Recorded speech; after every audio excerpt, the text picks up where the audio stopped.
तिळगुळाचे लाडू करायची एक सोपी पद्धत, खायलाही एकदम नरम आणि हाताला सुद्धा अजिबात चिटकत नाही। त्यासाठी काय करायचे, 1 वाटी तीळ, 1 वाटी गूळ आणि अर्ध्याहून अर्धी वाटी शेंगदाणे घ्यायचे। एका कढईमध्ये पाणी गरम करून त्यामध्ये आपला गूळ ना पिघळण्यासाठी 8 ते 10 मिनिटं ठेवून द्यायचं आहे आणि दुसऱ्या कढईमध्ये लगेच तीळ शेंगदाणे भाजून घ्यायचे।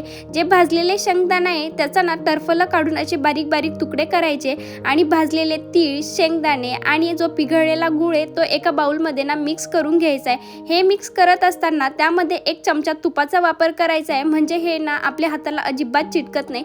छान असं मिक्स करून घेतलं आणि त्यानंतर ना एक एक करून सगळे लाडू सुद्धा बनवून घेतले। तुम्ही बघू शकताय लाडू किती सुंदर बनले होते, खायलाही एकदम चविष्ट झाले होते। तुम्ही सुद्धा एकदा नक्की ट्राय करा। त्यानंतर तुम्हाला मी माझं रुटीन शेअर करते। आवळ्याचा ज्यूस आपल्यासाठी किती गरजेचा आहे हे तर मला नव्याने सांगायची गरज नाही। फ्रीजमध्ये माझ्याकडे आवळे अवेलेबल होते म्हणून काय ज्यूस करायचा ठरवला। एकदा तर त्याचे असे बारीक बारीक तुकडे करून घेतले आणि त्यानंतर ना मिक्सरमध्ये बारीक करून छान असा ज्यूस पिला। फर्स्ट दिवस होता म्हणून तो काही मला एवढा आवडला नाही, पण हळूहळू मला त्याची सवय सुद्धा होऊन जाईल। त्यानंतर हे वाटाण्याचे दाणे सोलायचे होते, पण ते बाउलमध्ये कमी आणि माझ्या तोंडामध्ये जास्त चालले होते।